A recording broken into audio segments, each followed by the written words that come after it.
Okay. Okay. So, good morning, everyone, and thank you for joining us today. I'm sure that this session will give you knowledge that will be highly beneficial, if not personally to you, then someone you may know. And uh, so, just to give you an idea of what's going to happen is, after the introduction, Shaunak will speak about his topic, and then at the end of it, we'll have a Q&A with the audience where if you have any questions for us, you can either put it in the messages section, type it there and keep it there, and we'll pick it up at the end of the session. Or we'll call on the audience to ask the question, and one by one, everyone can ask their query, and Shaunak can answer them. And hopefully, if you have any other questions about it, you can just mention it in the messages section. And I would request everyone attending to please mute their mics and or videos, so that this could be carried on very smoothly. So with that, let me start introducing Mr. Shaunak. Uh, uh, uh, we have sorry. Uh, Shaunak has been accepted into the prestigious London School of Economics, and he'll be pursuing a Bachelor of Laws there. I think he's one of the very few Goans who has the pleasure of attending the institution, and I think for bachelor's program, I think he's one of the one or two people who has had the opportunity to get into it. So the reason for calling Shaunak was because his story was so unique. We thought that if he even shares his anecdotes with us, it may inspire some people to at least give it a consideration and eventually follow through the path that he's laid. So hopefully that the session will be very fruitful for everyone as we hoped it to be. And with that, I'll hand over the platform to Shaunak to go ahead with his talk. Thank you, Shaunak, for joining us today.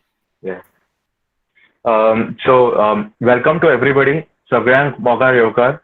Um, yes, thank you for the very generous introduction, Shailesh.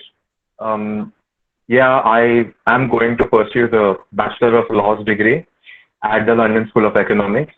And today I would like to talk to each and everyone about what applying abroad involves, why you should apply abroad, what are the benefits of applying abroad, and why more Goan students should be represented at an international forum, which I'm very sad to say this kind of representation is not seen due to either facilities not being made available with regards to knowledge and training of Goa in order to apply to such competitive institutes, or even the biases of such competitive institutes when it comes to identifying students from minority or unrepresented backgrounds at an international stage. So I was a student of Sharada Mandir School, Miramar, and luckily I was a part of the national board, which is ICSE. So what happens is तेका लागून खूप benefit अशी मेळटा in terms of apply.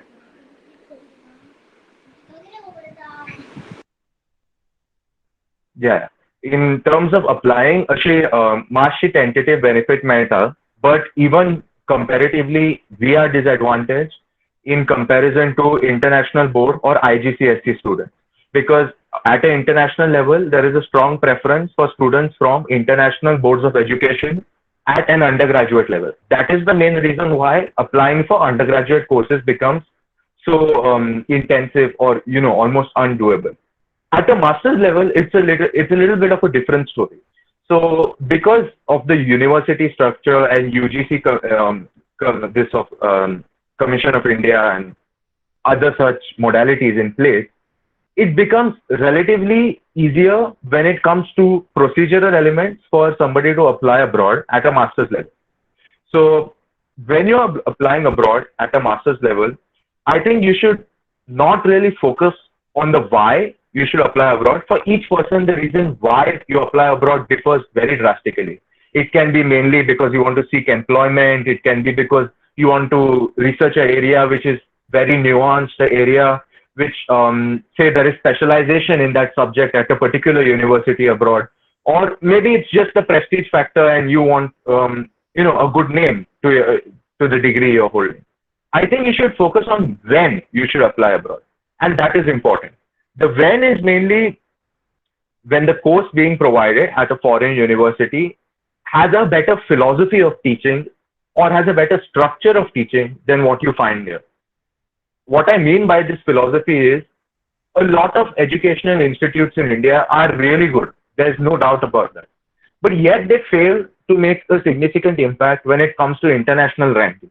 And it's not that there is a bias in favor of European universities or something like that, because we see that even a lot of Chinese universities or even a lot of Japanese universities are overtaking Indian universities at an international level, which is a very sad thing to see. And it has nothing to do with the fact that Indian students are not competent or the fact that Indian students are not working hard enough. Technically, Indian students have been seen to be some of the most productive students at international universities. So what is really holding the Indian education system back, or Indian universities behind, is often this emphasis on quantitative learning over qualitative learning.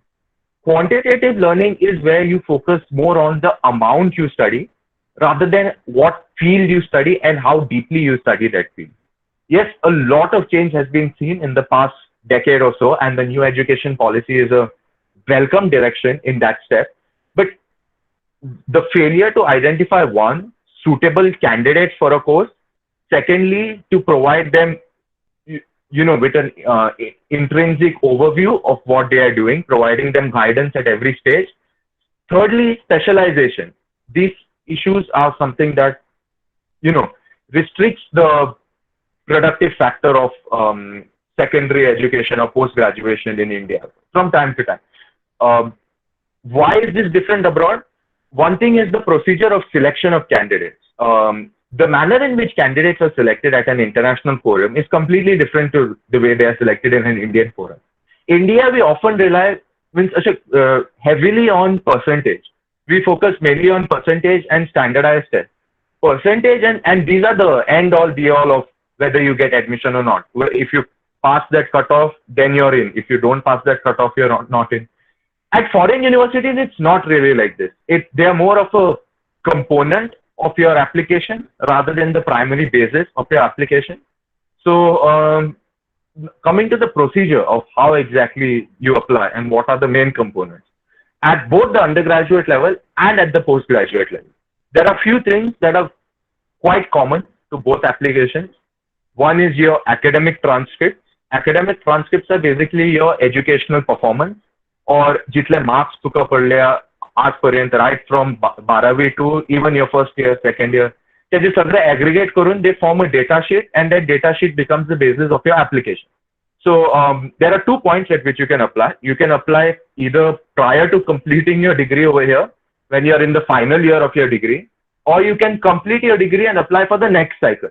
Most applications start really early. They start in, if you're applying, for example, in the year 2022, then most colleges either start in August or September at foreign level. Your application will start in September 2021. So nearly a year before the application portal will open. What do you have to submit as a part of your application?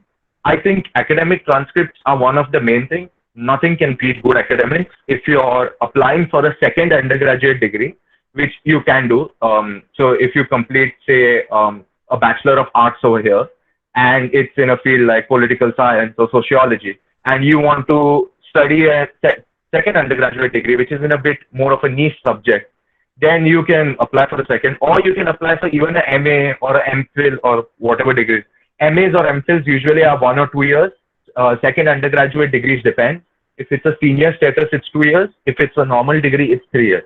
So academic transcripts, you at undergraduate level, you want to aim for at least 90% in whatever board of education you are, while Indian boards of education tend to be a bit disadvantaged. If your overall application is really strong, I'm sure they will give you a fair consideration. Even I'm very grateful because I came from an Indian board of education and they gave me a fair consideration.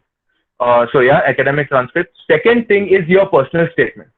So personal statement or SOP is, I think, a really defining factor of a great application. Personal statement should involve the reasons or should involve the motivation behind why you want to study a course. And this really is seen as a good representation of the individual who is applying for that course.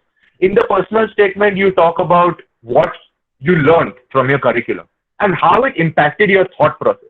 While marks are just a component, they are more introduced in what you are going to do with the degree that they are providing you.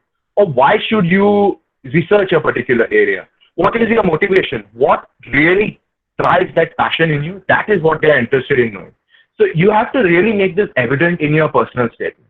I spent nearly 6 months drafting my personal statement, which is a crazy amount of time. But yeah, I think it was worth it because when you're drafting your personal statement, you really have to research a lot of different areas.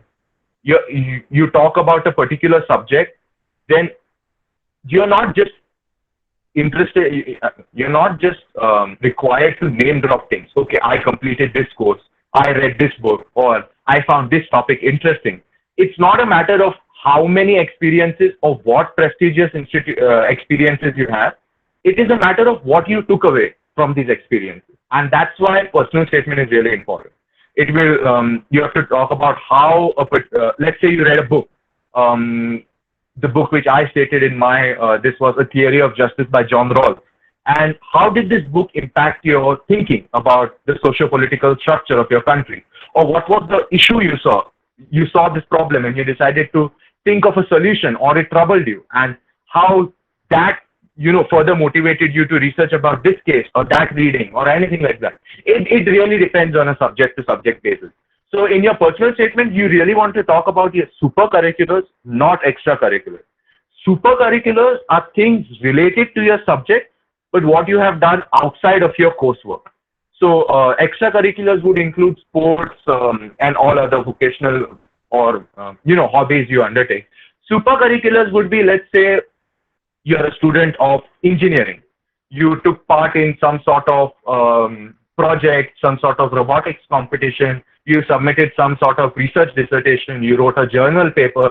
Anything on that kind, well and good. You have to talk about that in your personal statement. Third thing, which is really important, is your academic reference. At an undergraduate level, the United Kingdom asks for 1 academic reference. The United States asks for anywhere from 3 to 5 academic references based on colleges. And at a postgraduate level, there is a general consensus that you submit around 3 academic references at an, across all cases, US, Canada, UK, anyway. So what exactly I mean by an academic reference is it's a letter of recommendation. You don't want it to be from some sort of, employer or person who knows you in your personal capacity. You want it from your teacher or somebody who has taught you, somebody who has seen you flourish as a student in their class.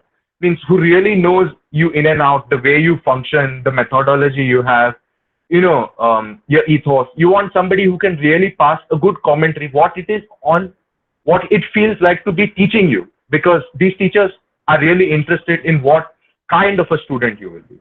So I would say the teacher who has taught you a subject in which you have performed the most, or you have performed very well, you have gone more, you have worked hard in that subject, ask that teacher to write it for you. Don't really focus on who writes it, whether an HOD, a professor, or even your principal. That's not really important. The person who writes it should just know their subject very well and should know you very well, should be able to talk about you. So yes, letter of recommendation. One more thing which I think all good institutes expect is a CV. And as a part of the CV, you need to have some really good work experiences, some really good volunteering work. So at an undergraduate level, work experiences are really, really hard to come about. I personally applied for work experiences under the Additional Solicitor General of India, Shri Atmaram Nartani, and he was very grateful. I was very grateful.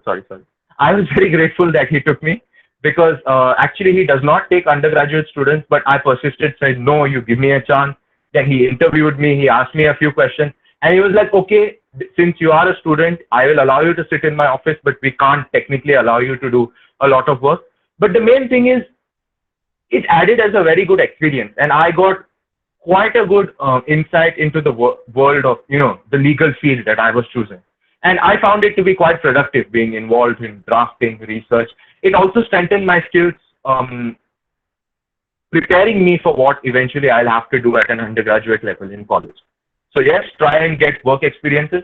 Secondly, work experiences do not have to be some kind of, internship or anything like that. It can also be some sort of club or some sort of journal or some sort of group, discussion group, or even like this discussion group. If you've been involved in starting the discussion group, if you've been involved in any social outreach programs or anything, that can also be. Main thing is how it impacts your application as an individual, how it contributes to making you a better candidate. Because you have to realize a lot of these places have acceptance rates for Indian students, especially like 1%, 2%, even less than 1% in some cases.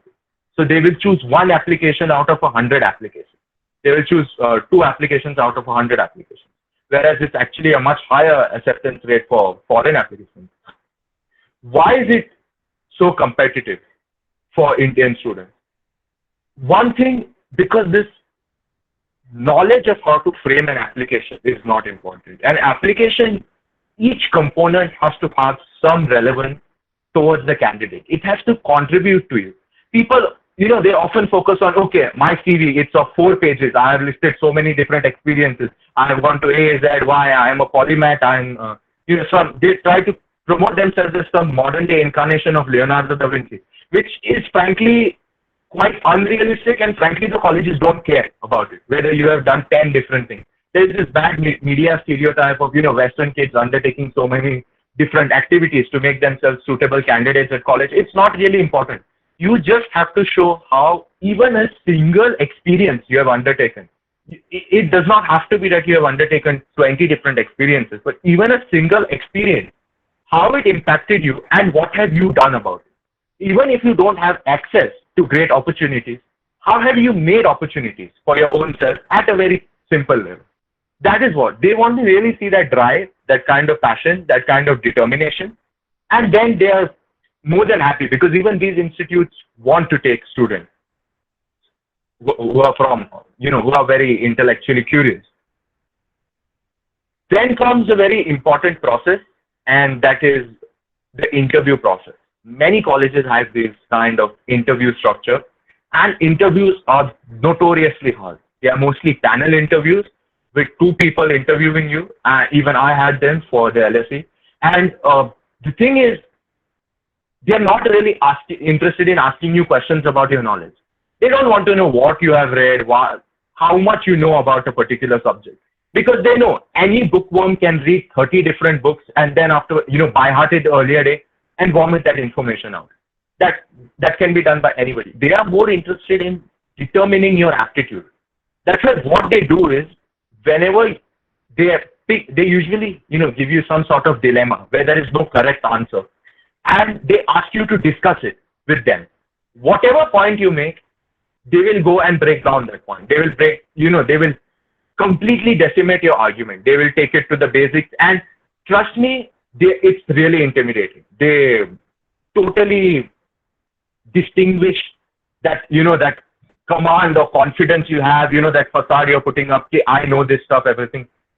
They completely get it out of the picture. They're only interested in understanding how you think about a subject, whether you think laterally, whether you focus on the merit, whether your analysis is purely quantitative, purely qualitative. What exactly do you have that kind of a analytical mindset? Are you able to critically appraise theories? Are you able to critically appraise objects? Are you able to defend any argument that is given to you? And that is what they want to see. I personally believe if your interview has gone badly, if you have felt, oh my God, they tested me at a very hard level, I was not able to answer satisfactorily, then actually it's quite the other. That your interview must have gone well. Because when they really chase you, when they really push you to the limit, that means even the examiner is interested in what you're doing. If your interview goes fairly smoothly and they just ask you a few questions and they seem satisfied with your answers but not invigorated, that means they are not interested that much. They found you very blank. So show them that passion. Let that passion come across, and I think that will do wonders for you in terms of your application. So yes, I think we have dealt over the procedure very well. I don't think there are any more procedural elements per se. Um, what benefits do you get from studying abroad, or why did I choose to do law, particularly abroad? Well, there are fairly good law colleges even in India. The thing is, law in India is either 5 years or 6 years after 12th standard. Law in the UK is just 3 years after 12th standard. So you directly get an LLB degree after you complete your 12th standard. Secondly, the selection process. CLAT relies heavily, like the common law admissions test in India, relies heavily on how much you can study. The LNAT, which is the Law National Aptitude Test in the UK, literally tells you in their instructions that you cannot study for this test. It tells you that focus on your skills of argumentation, whatever. But when you go to answer the actual paper, it's an MCQ section of 42 marks, and then it's an essay section. All the 4 answers for the question are correct. In all the 42 questions, each and all of the 4 options are correct. The way they determine who gets the maximum marks is by which option you select. And which option you select depends on your degree of how good you are at identifying nuances, so on and so forth. This just does not apply for law. The LSAT, which is one more test in the United States. Then there is the SAT, the SATs, the Standardized Admissions Test. There is the GREs, that's the graduate exam. Then there is also GMAT, which is also for at a graduate management level. All of these tests are not interested in your knowledge beyond your fundamentals. They are only interested in how you apply this knowledge. So yeah, that's the thing about standardized tests. So in terms of benefiting you as a candidate, one thing, you will be highly employable. It opens your opportunities when it comes to employment. At an international level, you enter the workforce at a competitive market, and with the advent of globalization, as the world is getting more and more interconnected, there is a strong need to cooperate with other international bodies, other international nations when it comes to business, public policy, or any of the upcoming subjects. Then an international education really benefits you in that degree. Secondly, international education, what it does is it takes you out of your comfort zone. And this is a very important one. You might have faced a lot of hardships in, growing up in your own home country also, accessing education, because even education in India is very competitive, very hard to access depending on your socio-economic status, like, so on and so forth. But when you go abroad, it's not like a holiday. Most people think, oh, it's, our connection with foreign countries is immediately like, oh, we go there for vacation. It's not going to be like a vacation. You're going to make that country your home for the next 2 or 3 years, even more if you're undertaking any more advanced research courses. You're going to work over there. You're going to study over there. You're going to meet a group of people who are completely different to you. For the first time, you're going to be in a completely different background. How you develop socially, how you develop mentally, the way you immerse yourself in that intellectually stimulating environment really makes that difference. The network you're able to build, the connections you're able to establish, because your peers over there at a world-renowned institution or at a good institution abroad are also going to, eventually sprout out to different places around the world.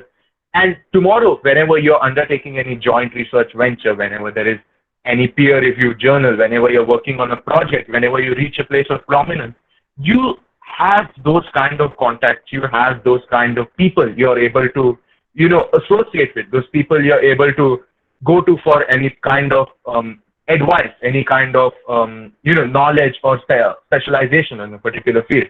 So I think the networking opportunity is something very great. The fact that it puts you out of your comfort zone is quite amazing.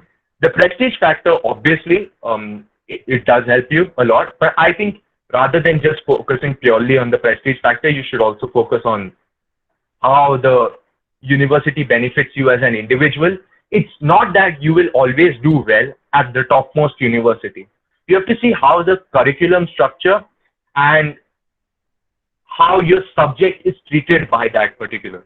So just to give you an example to illustrate my point, in the United States, at an undergraduate level, they have a liberal arts program. You can't specialize. You have to take majors and you have to take minors, but you have to take a variety of courses.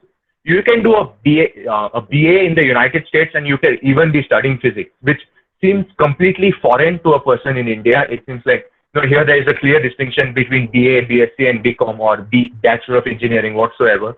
There is a distinction in the United States, but it's only BA and BS, Bachelor of Science, at most renowned undergraduate institutions. And Bachelor of Science depends. You can even be a Bachelor of Science in Political Science, a Bachelor of Science in Economics.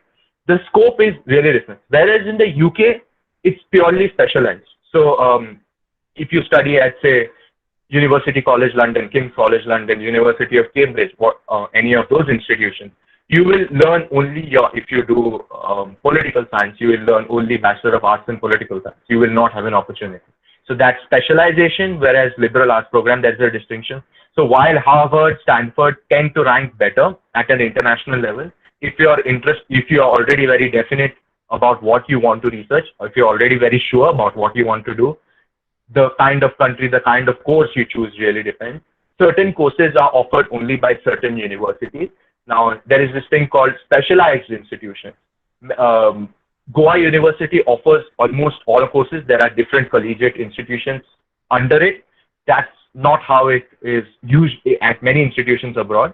Now, just to illustrate my point, the University of London, it has two collegiate institutions, that is Imperial College London and London School of Economics, which are purely specialized.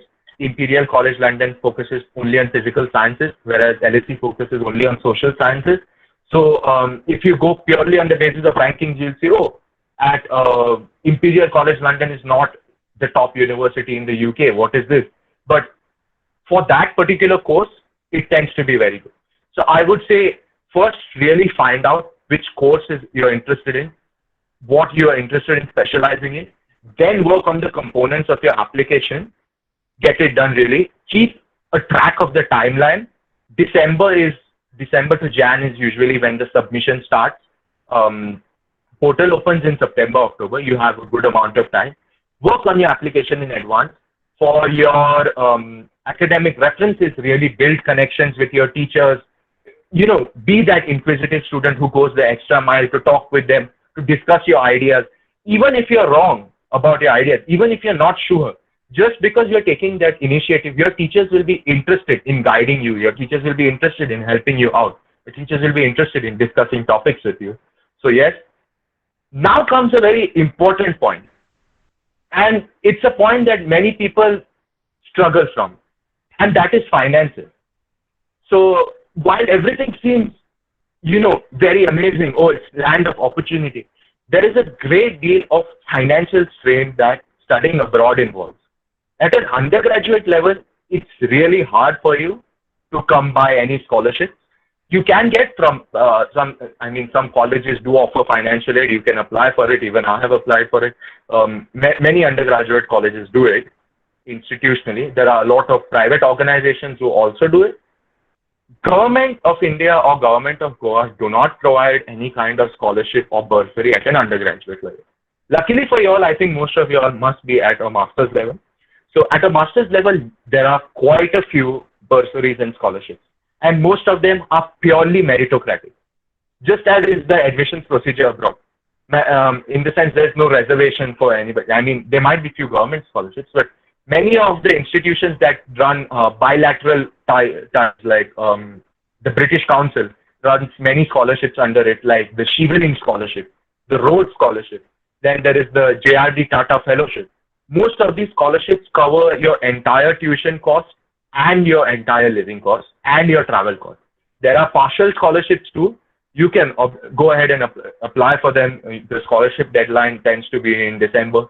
The scholarships are competitive, but there is a large availability of scholarships. So if you are a strong candidate, then you have a good chance of getting a scholarship. Even within Goa, there is something called the Manohar Parrikar Scholar Scheme, which the Directorate of Higher Education provides, and that sponsors up to $20,000 at a master's level for you to pursue your studies abroad. So yes, funding is a bit hard. You have to have a tentative plan. Education loans are a possibility, but they tend to be quite strenuous and the rate of interest is very high. So first, explore all your options really well. Check which scholarships are available. Check whether you are eligible for them. Most of the scholarships are very competitive, so make sure you really work on your application for a scholarship. Most scholarships also rely on the fact that as an individual, by sponsoring your studies abroad, you're interested in bringing that kind of knowledge, that kind of technical experience, that kind of exposure back to your country. So it really helps in the progress of your country too. So make sure that is very evident in your application for a scholarship, how you intend to work for, etc. And yeah, that's about it. That's what for application to a foreign university involves. There is no fixed formula. There is no fixed way about going about it. But there are some general guidelines, a general philosophy of an application. I think an application, to sum it all up, an application should purely be reflective of what you are as an individual, what your interests are, what drives you as an individual, what motivates you, where you see yourself.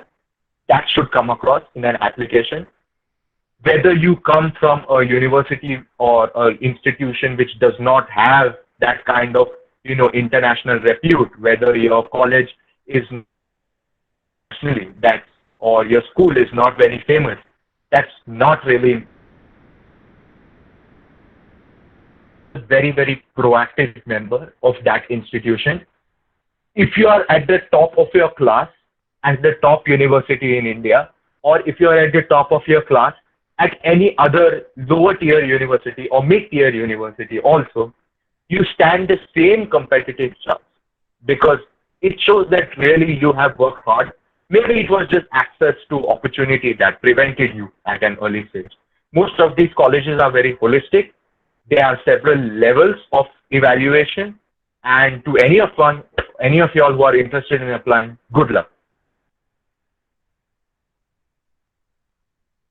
Yeah, Shailesh, I think that. Thank you, Shaunak, for such a informative lecture. And let me open up the platform for questions. So if anyone has a question, they can unmute their mic and ask Shaunak that. So please, anyone, go ahead.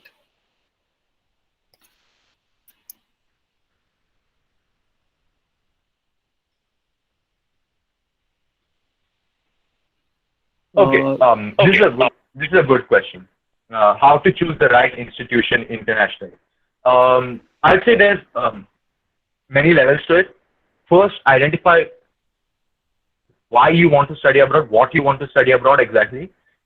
Narrow down your field, or if you're doing a more broader program, see which programs work for you in terms of your employability or what exactly goals you have in mind in the future. How does that kind of education help you with that? Focus on international rankings. I would say go to an international college only if it is ranked higher than the topmost college in India. Don't go if there are better colleges in India than the college which you are aiming for internationally. Also, see in which country it is. There are many great programs in countries like France. There are many great programs in countries like Netherlands. But you have to know a certain knowledge of communications in a foreign language, which tends to be hard.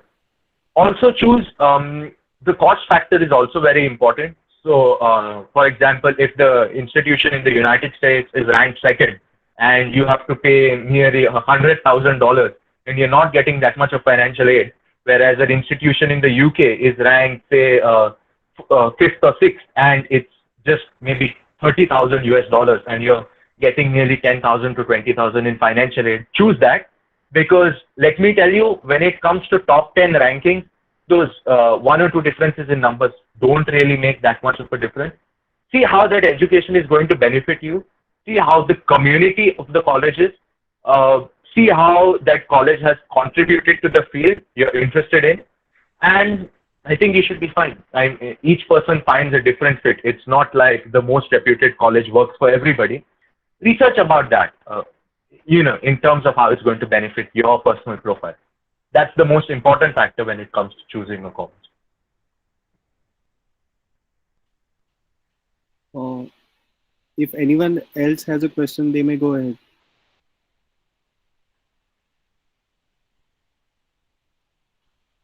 Uh, okay, in the meanwhile, I would like to ask you a question, Shaunak. Now, Yeah, sure. since you're pursuing your education abroad, one of my Mm-hmm. friends, he had mentioned this to me, and I don't know to what extent it's true. I have no clue about it.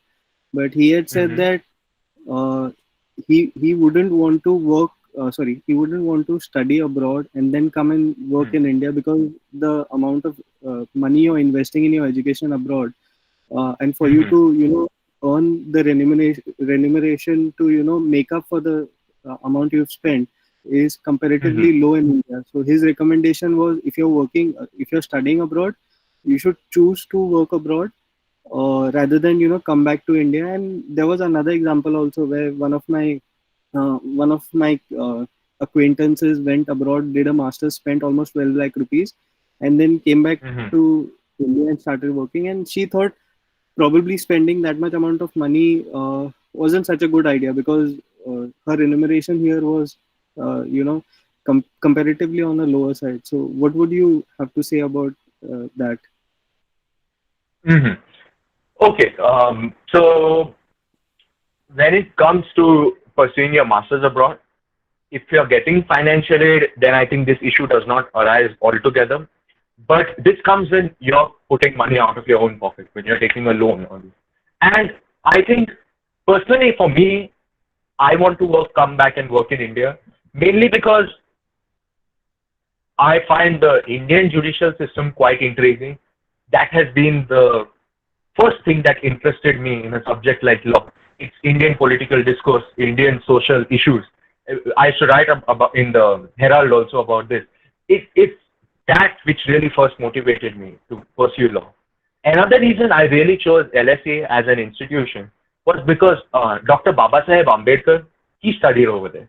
He did his master's and he did his PhD over there. And he studied many of the social legal theories like federalism, socialist doctrine, then liberalism, many of which have subliminal connotations in the Indian constitution.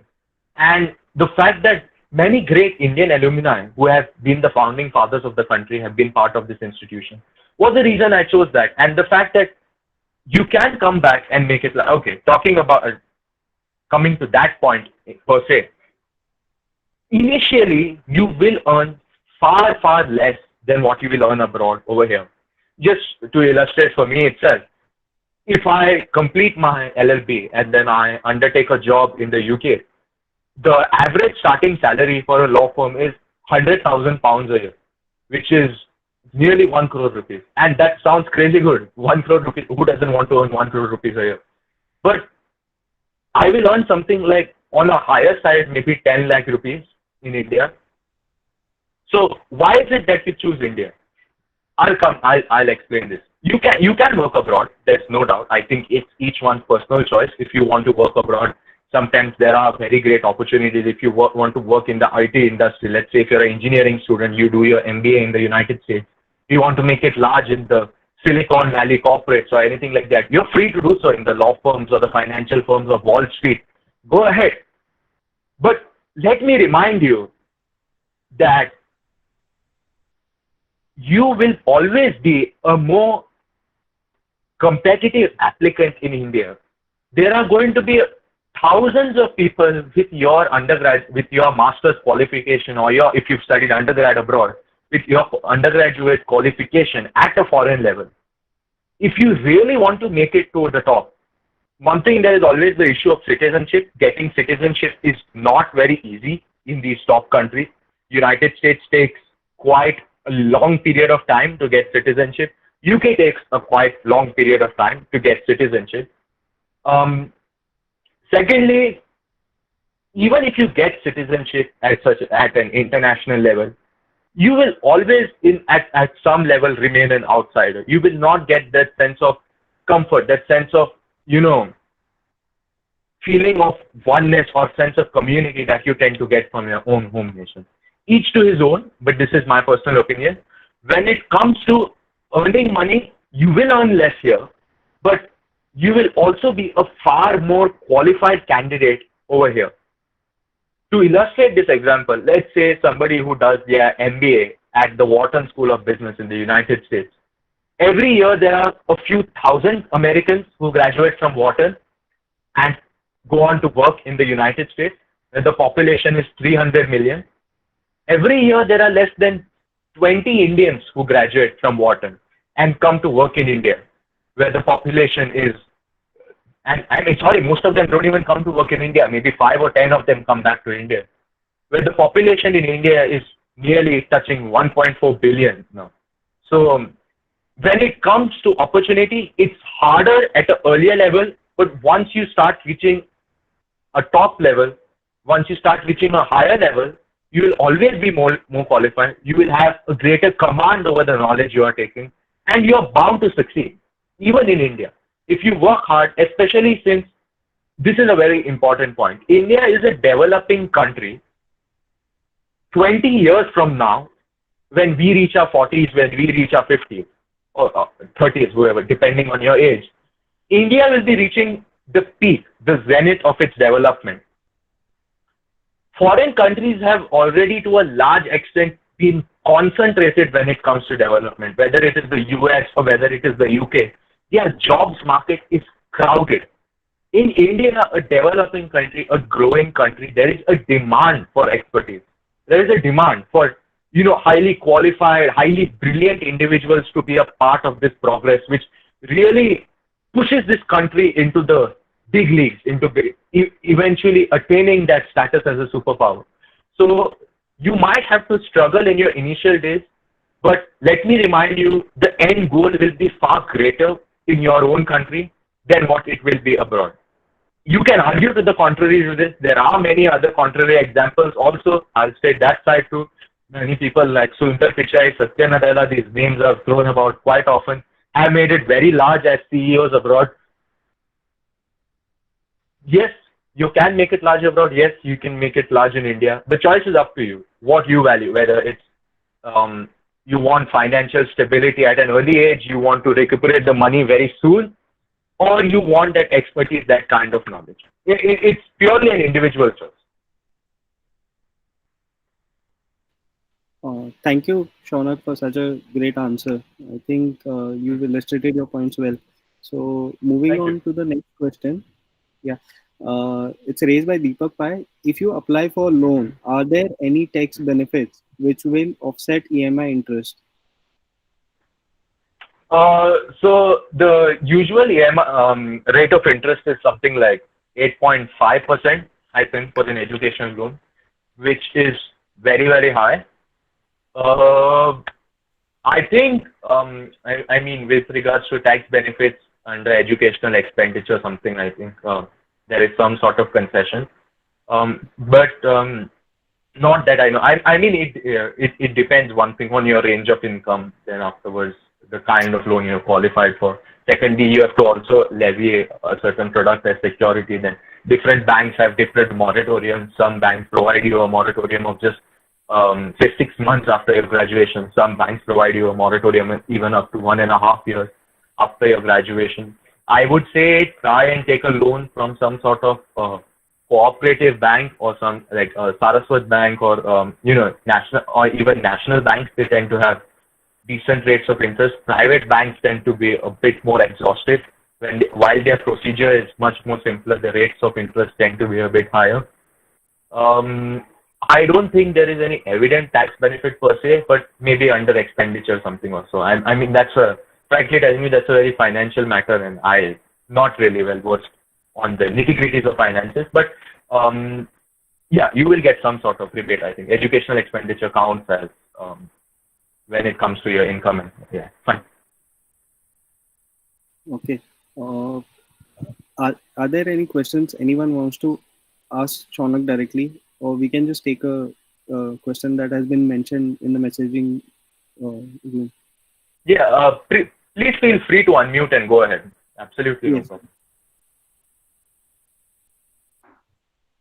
Is UK a good idea for people who want a more liberal kind of education? Like if you have two, three subjects of interest, and I think the Hmm. subject combinations are very fixed in UK. Like you don't have Hmm. a flexible choice of subjects which you can get the way you can get in other universities. So for them, Uh, how should you apply, and okay. how did Uh, you go about choosing your colleges and subjects like? mhm. Ma'am, what subject are you interested in? Just to provide some better context. History, international relations. Uh, Okay. Okay. How I chose my colleges was I applied to five colleges. I applied to University of Oxford. I applied to London School of Economics. Applied to King's College London, University College London, and University of Durham. Now, I chose these colleges mainly because one thing, they were the top five colleges when it came to law. Secondly, London School of Economics on its own was ranked second in the world when it came for social sciences because it's a specialized university. It was just second after Harvard. So, secondly, even the kind of Indian alumni who have studied at these institutions, I was not eligible to pursue my Oxford application further beyond the interview stage because I was a ISC student. They have a preference for IB or IGCSE students. London School of Economics also has that preference, but they judge my application on its merits, and I'm very grateful that they took me in that course. King's College London, University College London, Durham also gave me offers, and they were more of they had a few Indian applicants, so they had a history. Um, I would say the particular course specification which you spoke about target a university which is at least in the top 10 in the UK. History and IR is a very common combination. It's while I did spoke about how UK focuses a lot on very specialized programs. You can history and international relations. There are quite a few programs. I think even even the institution I'm going to has very good programs. The University of Cambridge has a really good program on this. King's College London has very nice. I think it's politics, philosophy, and history, something like that. And in the political part of it, international relations is involved. Um, I would say research, go on like first check which institutions are in the top 10, see whether your percentage, whether your performance allows you to qualify for those institutions at the college level. Then make a list of those institutions, check their course page, check which courses they provide. Each the variety of courses really differs a lot from college to college. Like more traditional universities like Oxford and Cambridge, they offer very traditional courses. They don't offer many modern courses or combinations or something like that. More of the more specialized universities, like in London especially, like UCL, King's College London, or London School of Economics, or even Queen Mary University London, they tend to offer combinations of subjects that are very closely related. So history and IR is doable. It's you will get few good courses in the UK about that. Are the Russell group of universities all equally good? Like if you are finding like their requirement levels, the marks required are not very high, and you may probably get in. So, or are they equally good, all the Russell group of universities? Okay. Um, there are a few groups in the UK. One is called the G5 group of universities. That's the most high end, and those have really high academic standards. Russell Group is secondary. I think, if I'm not mistaken, Russell Group consists of something like 22 universities. Russell Group, yes, they are all generally good universities by UK standards.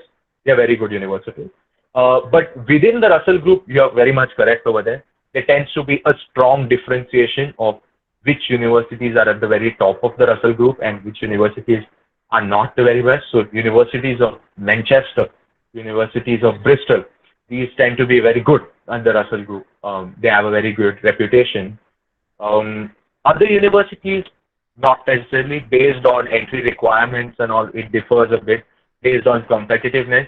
I think what you should really do is check this page called QS University Rankings that has a very comprehensive overview of how the universities are ranked, and it's based on different formats like they take student satisfaction, they check graduate prospects, research benefits.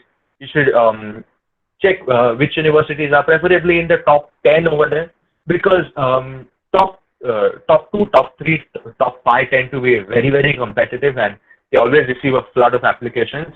Maybe if your program is very specific, you can even get into a top 3 college. And I think you should aim for even how, when you go about with an application, I would say keep one safety school where you know, like if you are that interested, and if the safety school has a good reputation, where you know that okay, 85% I will get in here.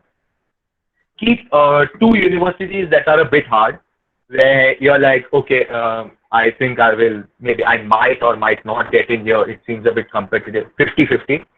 And keep one university which you feel is out of your reach. Because when it comes to university admissions, we often undervalue ourselves. We often feel, oh, nobody has got it before. Nobody who I know has done it before. It's not possible. It is possible. Keep one university where you feel you just have a 10% chance of making it. And yeah, good luck. Thank you. Shaunak, if I may ask one question. Yeah, go ahead. So basically what you explained was what you did in the last 2 years, in the timeline of last 2 years or something. But I want to know, how was your childhood like? What were the sources of information? What was your major contributor? Whether it was your friends, college, school, or something else, that helped you in this process of your whole journey. Okay. So I did it for the last 6 months. And that will come like I'll answer your first question also with regards to that. I prepared my application 6 months before I began, like actually sent in my application. And the person who really told me that I should apply abroad was like my dad. He said, you should apply abroad. The colleges are really good. You should go ahead for it. And once my mom also got to know how good the universities are and how they provide you with a great opportunity, she was also in support. So parents have always been really supportive. My parents are both from the legal field. And what happens is, from a very young age, what happened was they didn't want to leave me alone at home. So they would drag me along with them to their office. And it was in the Ritz Classic building, the old building, Wagre Vision, small office, I think around 20 square meters or so. And mostly I used to just be sitting outside, with the juniors or with the typists, just talking with them. The clients would come. And I would see my parents dealing with these clients. And, initially I used to always say, how kaswats kurun advocate zauchina, and I don't want to do law, especially since you all are in law and stuff like that. Seems like such a boring subject. And I'd seen all the books that were piled up, and I was like, no, this does not look interesting. There are books of thousands of pages. Why would I do this? Gradually, the way I saw my parents dealing, and every day how it presented them with a new opportunity, and the fact that my mother would just take me along to all the government offices, she would be going to do documentation and stuff. She'd be like, no, follow me. And I saw how the working and functioning. I found it quite fascinating. Even in school, I was a really, really bad student. I was a terrible student up until 10th standard. Like, I spent more time outside the classroom than inside the classroom because my teachers would tend to throw me out of the class. This all seems very funny. But the thing is, I was never really good at subjects like science, like math. Never really fascinated me. I thought it was like, okay, what am I going to do studying all of this algebra? Where am I going to use it in real life? Then once I reached 9th standard and 10th standard, when history and civics, that subject really became very intense. I found that subject really interesting, and the kind of things that you had to study in that, the way it spoke about Indian social affairs, watching the television, reading the newspaper, I found that all of that very intriguing. None of my friends were interested in social affairs or politics. Most of them were interested in sports or something like that. So I never really got anybody to discuss this with except for my parents or my teachers, and that's how I developed a good connection with my teachers too. Then once when I reached 11th and 12th standard and I took humanities, I got to choose the subjects which I really liked. I got to choose sociology, I got to choose political science, I got to choose history, and I got to choose mass media and journalism, English. So these were subjects that really interested me. These were subjects that I really liked. And prior to that, what had happened was I had written a very controversial article in the Herald, when I was in 10th standard. It was about when when the Manohar Parrikar government was in power, and Manohar Parrikar was having cancer, and he had delegated all the powers to different ministers in the government, and how the government was not functioning properly. And I wrote, I spent a lot of time on this article. I wrote it, and I went outside the Herald office, and I was standing there for 1 hour. Finally, one of the editors took pity on me, and they read the article, and they liked it, and they published it. And the kind of feedback I started getting from people, whether it was positive, those who were against the government at the time, or whether it was negative, those who did not like those who did not like my writings, I found it very intriguing to engage in dialogues or discourse with these people, even at a very simple level. That's the moment when I knew law is the subject for me. And so I've seen how intellectual my father is, how he can think on his feet, how he's very clever about such. Then I've seen how hardworking my mom is. Like, she used to manage the house and the office. She used to work late hours right up to 11 p.m., 10 p.m. sometimes in the office. And then she used to also come home, and me and my brother, two of us, not very well behaved children. So yeah, I mean, the first source of inspiration and support for this were obviously my parents. Then came my teachers, who, especially in higher secondary, Ma'am Sai Lakshmi, Sir Augustine, all of these teachers, they were really nice to me, and they really pushed me. And yeah, then my friends, who also helped me relax a bit, who also kept me grounded in spite of whatever I achieved. So yeah, I've had a very good childhood, no regrets, everything, and I think I've had fun also, and I studied too. So yeah.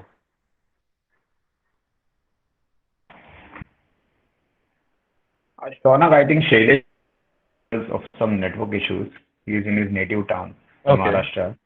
that's simple. So Okay. we'll take one question from Aniket, which is there. How to identify whether Yeah, the yeah. institution is genuine or fake? As many Okay. aspirants get scammed in such process. Yeah. Okay. Okay. First of all, for this reason, make sure the institution is of repute.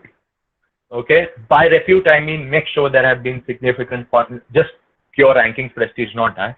Make sure that institution has significantly contributed to that particular subject. Make sure that name of that institution is named. Secondly, check the alumni of that institution.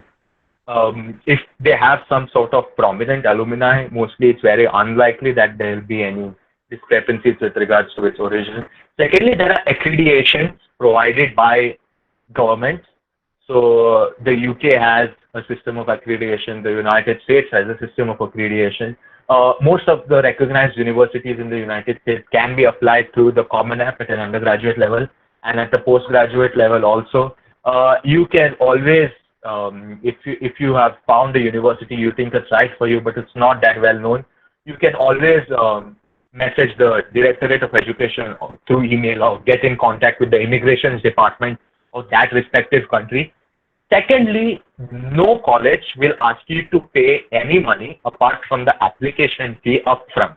So if somebody tells you that, okay, we are judging your application, if you pay 10 lakh or 20 lakh, we'll judge your application better, or we'll take you, it's a scam, don't fall for it. No college can do that. They will only take your money once your offer has been confirmed. Once your offer has been confirmed, you have to get your visa done. At visa, there is a several level of screening. Then you have to pay the college. So if you have passed this visa check, there is absolutely nothing you have to worry about. If they ask you to pay the money before that, that's something that you have to consider and be wary of. Don't ever give your bank details. No application form requires your bank details, credit card, security, nothing like that. Application forms are a bit expensive for especially the United States, where each application form is $100, but that's a fixed fee for a college. So yeah, don't do anything that involves giving your financial details prior to when you have got your visa. That's what I would say to be. Excuse me, Okay. sir. Yes, ma'am. Yes. So honestly, this is really inspiring, all that you've been speaking. Thank you so much Thank for you, ma'am. this. So my question is regarding application to the US. I am Okay. specifically looking at USC, UCLA, NYU.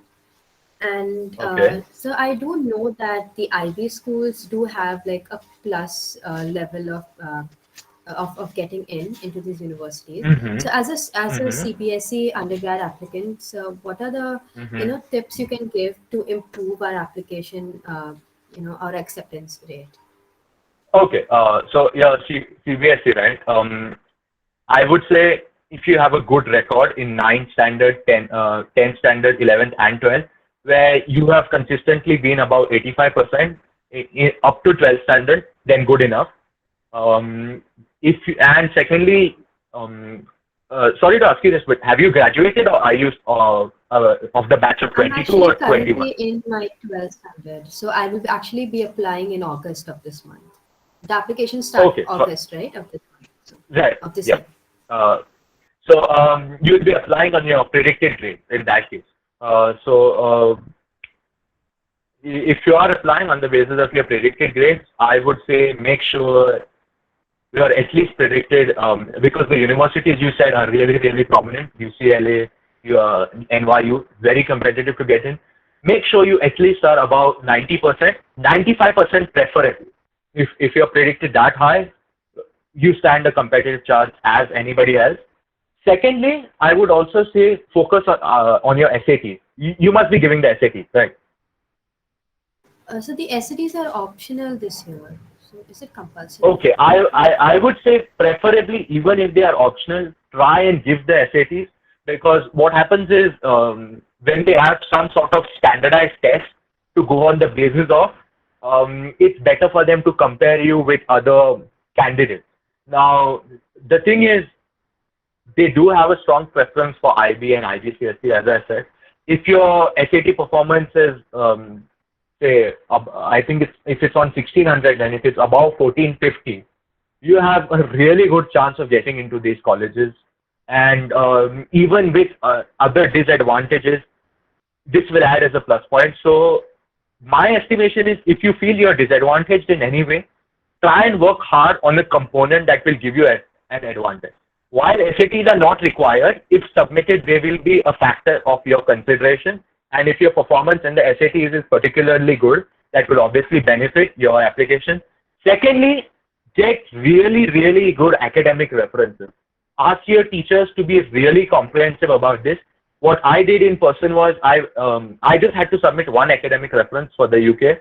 So because the UCAS accepts only one, what I did was I went to each and every of my teachers.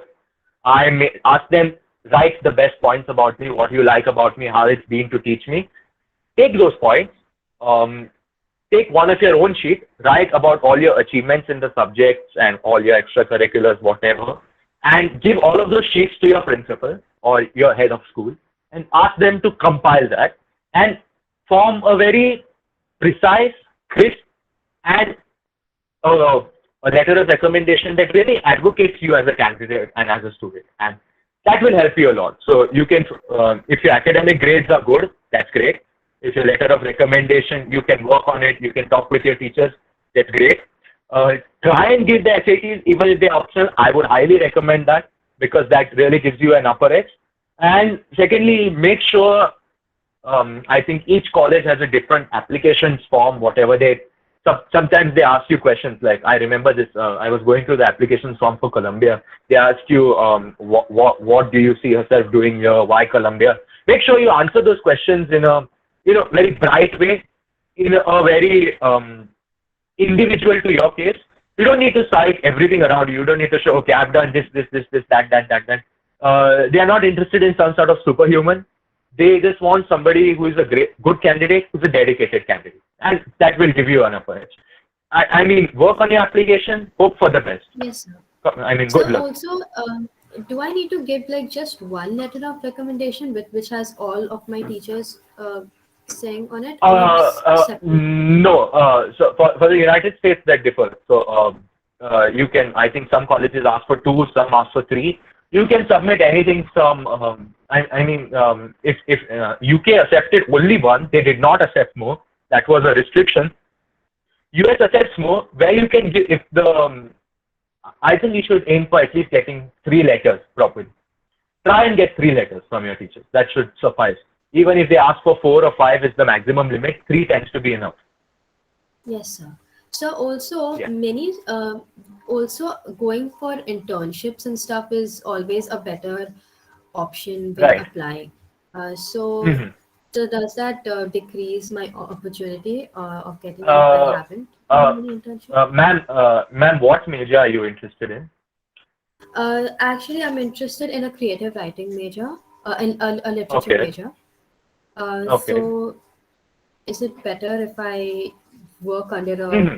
a writing major or a writing firm or something? Okay. What I would say is, internships are really hard to come by because even creative writing and literature is not a very organized industry. Its role plays in many different facets, many different dimensions. What I would say is, see if you can contribute to some sort of newspaper or something like that. See if you can contribute. See if you can start a blog. Nothing like that. Very great. Also, if if you're able to contact some professor at the university or something like that, and you're able to just do some sort of articleship or some sort of pupillage under them, where you help them in research or you help them in something like that, that's great. The thing is, even if you think a very internship is far-fetched or anything, apply for it. Try and establish a direct contact with the person you want to apply. Try and get their phone number, their email, whatever. Write to them, be persistent, show them your dedication, because a good senior or a person who likes your subject, if they see that you are interested, if they see that you are dedicated, even if there aren't that kind of a provision, they tend to accommodate you. Same thing happened for me too. I mean, legal internships when you're in 12th standard is not really a thing. But if you really approach your senior and you tell them, see, I am dedicated, and if you tell them, I am applying for these colleges, I want to show these colleges that I have demonstrated my skills, I am interested, and I think this will really benefit me as an individual. Give me this opportunity, test me before giving this opportunity if you want. And they will be intrigued by the fact that you're so determined in the first, and I'm sure somebody will take you in. People want dedicated and hardworking people. So if you have that kind of drive, surely you'll get an opportunity. Good luck. Thank you, sir. This was really helpful. Thank you, Shaunak. We'll just take one last question and then we can close the discussion. So if there is anyone Surely. else, you can please unmute yourself and ask your question.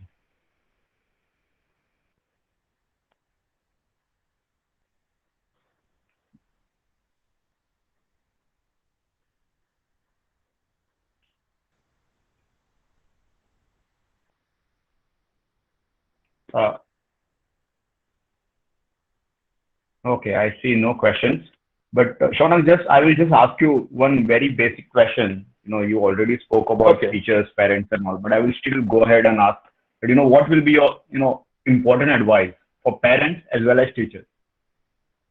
Because this Okay. journey is not something, you can do it in 2 years or something. Yeah. Mm-hmm. Yeah. Important advice for parents and teachers. Yeah. I mean, what your parents and teachers do, what your parents and teachers think is important. Make sure if you find a teacher who is taking initiative behind you, if a teacher who is really interested in teaching, knows their subject, that's a great teacher. Go and establish contact with that teacher. Talk your ideas with that teacher. Be that person who raises their hand in class, ask the question, even if it's, even if you feel that question is stupid or anything like that. Your level of, intellectual curiosity is bound to increase. No, Shaunak, My advice. My question was more advice to the teacher. Yeah. Yes. Oh, advice to the teachers. Okay. Sorry. Yes, I misinterpreted.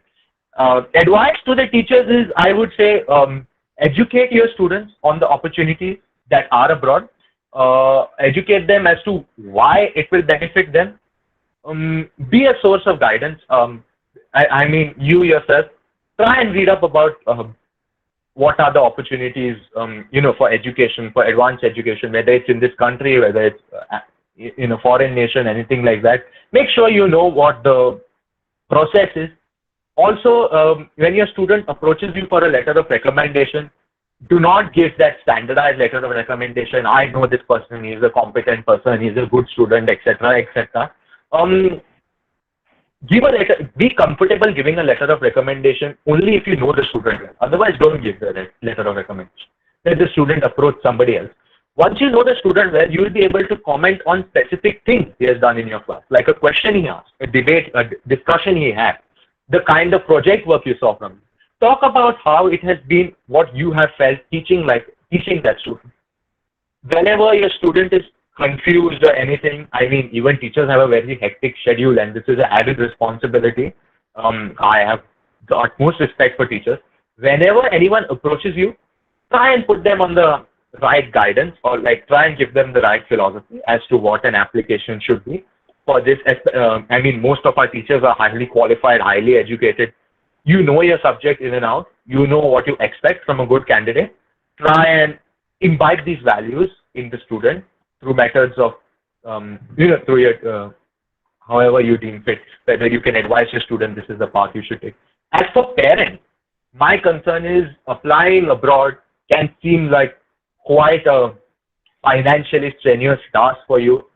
It's also quite a mentally stressful task when your student is preparing, when your child or your ward is preparing to apply for such kind of a position. From day one, try and encourage learning in that particular individual. Try and encourage learning when it comes to even the non-traditional backgrounds. Don't only focus that, okay, my kid is performing badly in science, my kid is performing badly in math, does not mean he will get into a good college. IITs and IIMs are not the end-all, be-all of education. There are great institutions in this country, there are great institutions at a foreign level, which do not focus anything on the traditional subjects. Make sure if it's even non-traditional, unconventional, eccentric, you encourage the line of thought in which your child is going. If your child's opinion is dissenting from yours or anything, that's a great thing. Although you might find it painful, you might not agree with your child, it means he is an individual of his own. He has the ability to form an opinion on his own. He has the ability to appraise things, critically analyze things, appreciate things around himself, himself or herself. Provide them with that kind of strength, motivation in those ways. Also, when it comes to finances, if you are unable to, always motivate them to apply. If you are unable to arrange it when it comes in the last minute, if you do not have the resources or whatever, it's fine. At least the fact that somebody applied, somebody tried, that attempt is more important than whether you actually achieve the final goal or not. Because that attempt shows you have the dedication, you have the determination, you have the drive. So even if you fail at an early level, and take this from me, someone who has failed at several levels when he was in middle school, that's not the end of it. You have a long way to go ahead. Stand strong with with a person who you know, whether it's your niece, nephew, your son, whoever, your daughter who is applying for college. Give them that guidance, give them that support, and always encourage them. That's the only thing I can say as advice to parents and teachers. Okay. Thank you so much, Shaunak. You said encourage learning irrespective of, what the results are. I think that is what everyone should do, irrespective of at what point, they are in. So this has been a very fascinating discussion with you, and, most people must have been, helped, throughout your insights, your guidance. Also, if I may add, Ramra, if anybody wants any further guidance, if they want any further thing, feel free to give them my number. You have my phone number, right? You can also put my email up on the Pinnacle group. No issues. Yeah. So we have the Pinnacle WhatsApp group. Even the other members can join us on the WhatsApp group. We have our Facebook, Instagram page. Recording of this video will be uploaded on the YouTube within 1 or 2 days. So somebody has missed, then you can catch it on that. But I'm definitely hoping, Shaunak, that, all the best to you. You are, beginning your new Thank journey. you. And I also hope that, while you are, joining us, while at the start of your journey, you will also come back when you complete your course, or, during the course, we, invite you again and you will share your experience. So on that note, I will thank you, Shaunak. I will thank all the attendees for joining with us, and definitely do follow us on our Facebook and social media pages, and we'll let you know about our next event. Thank you so much. Thank you.